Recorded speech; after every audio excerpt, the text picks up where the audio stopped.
Renungan Hari Minggu Paskah kedua, Minggu Kerahiman Ilahi, 24 April 2022. Panggilan untuk membawa damai dan pengampunan. Bacaan pertama diambil dari Kisah Para Rasul bab 5 ayat 12-16. Bacaan kedua dari Kitab Wahyu bab 1 ayat 9-11a, ayat 12-13, ayat 17-19, dan bacaan Injil dari Injil Yohanes bab 20 ayat 19-31.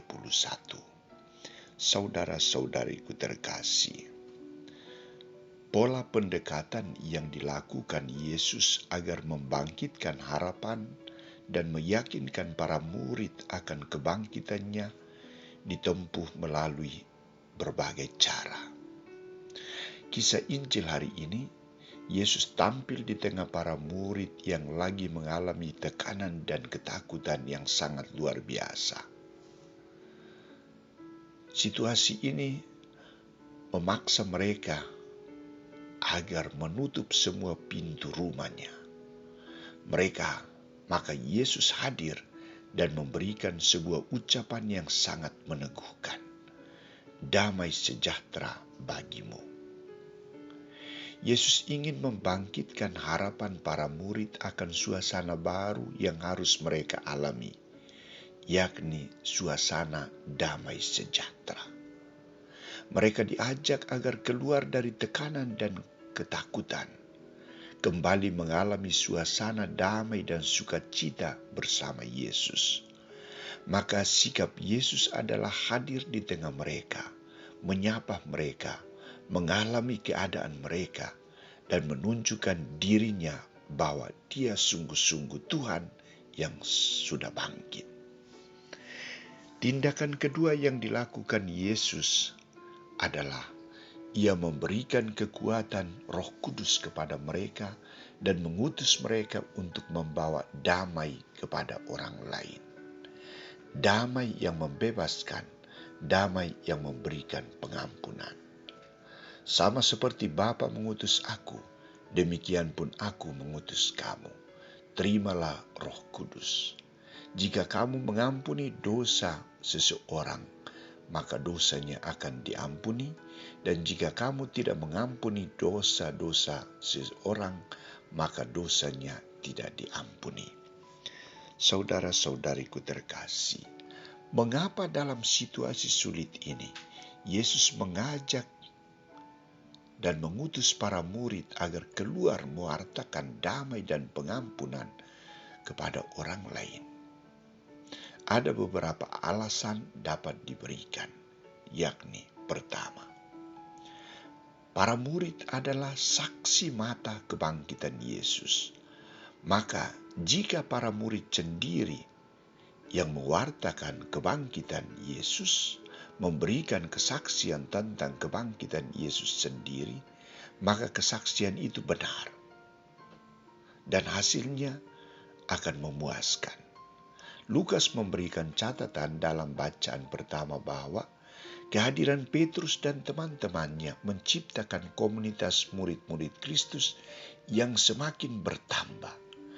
Makin kuat ikatan persaudaraan di antara mereka, makin setia kawan, ada gerakan doa dan perjamuan bersama. Kedua, para murid yang dibutuhkan Yesus untuk menjadi pewarta kabar sukacita Injil dan pembagi damai sejahteranya kepada orang lain. Karena merekalah yang dipilih dan ditentukan oleh Yesus sendiri. Mereka adalah alat komunikasi Yesus, dan mereka juga adalah kaki tangan Yesus untuk menyapa dan menjamah mereka yang belum mengenal dan tersentuh dengan kabar sukacita Injil. Damai sejahtera yang dibawa oleh Yesus harus sampai kepada orang yang belum mengalami damai sejahtera. Ketiga, para murid membutuhkan kekuatan dari Yesus. Mereka butuh kuasa dari Yesus. Kekuatan dan kuasa yang dimaksudkan di sini adalah Roh Kudus. Kuasa Roh Kudus diberikan dengan tujuan untuk menjadi sumber kekuatan dan pembebasan.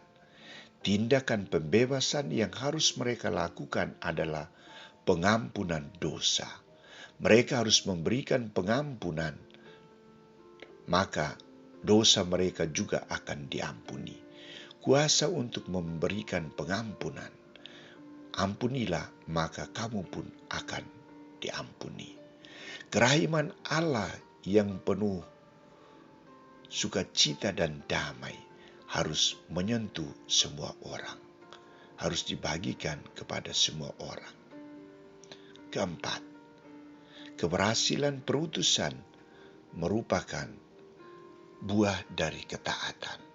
Yesus mengajak para muridnya agar tidak terlena dalam situasi itu dan tidak gampang menyerah, tetapi mereka harus menunjukkan sikap ketaatan, militansi mereka sebagai sumber kekuatan dalam menghadapi tantangan.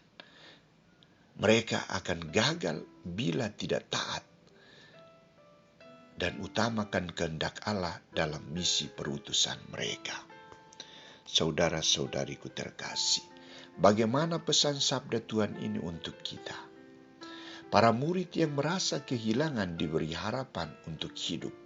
Mereka diberi damai dan pengampunan serta diutus untuk membawa damai dan pengampunan bagi orang lain. Dalam kecemasan, tidak ada harapan.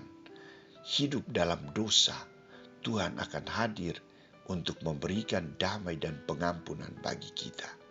Kita pun dituntut untuk berdamai dan membawa damai dan pengampunan kepada dan dengan sesama kita. Yesus ingin mempergunakan diri kita, tangan kaki kita, membagikan kerahimannya kepada sesama yang membutuhkan. Hatinya yang rahim disalurkan melalui hati kita yang rahim untuk sesama yang membutuhkan. Mampukah kita membawa misi pembebasan dan kerahiman dari Yesus Sang Guru kita? Selamat merayakan Hari Minggu Kerahiman Ilahi.